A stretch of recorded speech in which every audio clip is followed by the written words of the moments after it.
The very latest there on the hostage deal that has been agreed to by the Israeli government's cabinet.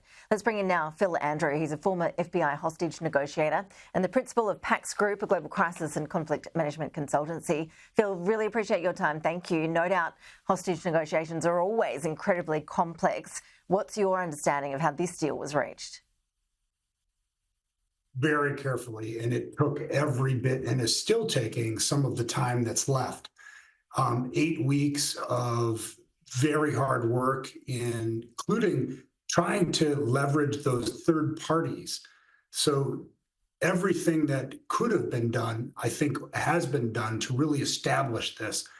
And mind you, this is to bring together an agreement between two parties that are actually at war.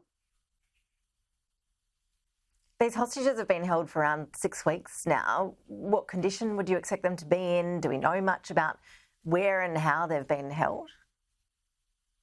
We don't know much about how they're being held other than what was shared with us by the hostages that were released earlier in about week 2. But what we can expect is that they are going to be exhausted. They are going to be, their health is going to be not ideal, and they are going to be traumatized. They have yet to be able to even have an opportunity to process the violent, tragic terrorist attack in which they were abducted. So this has really been compounded by then they're being held. So they're going to need first medical support in a very secure and safe place, and then they're going to need immediate trauma support for mental health, and that may go on for years.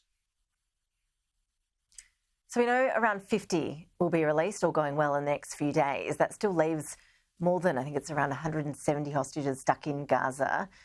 As somebody who deals with these situations, are you hopeful they will be released as well soon, or would you expect Hamas is going to want to keep a portion of them for future leverage?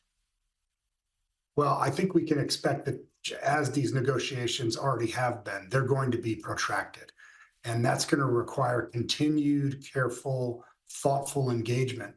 But what does make me hopeful is that we are at this point right now that it seems like an agreement is in place. It has been approved by the Israelis, that I imagine that all of the intermediate and third parties have also weighed in with their support for this.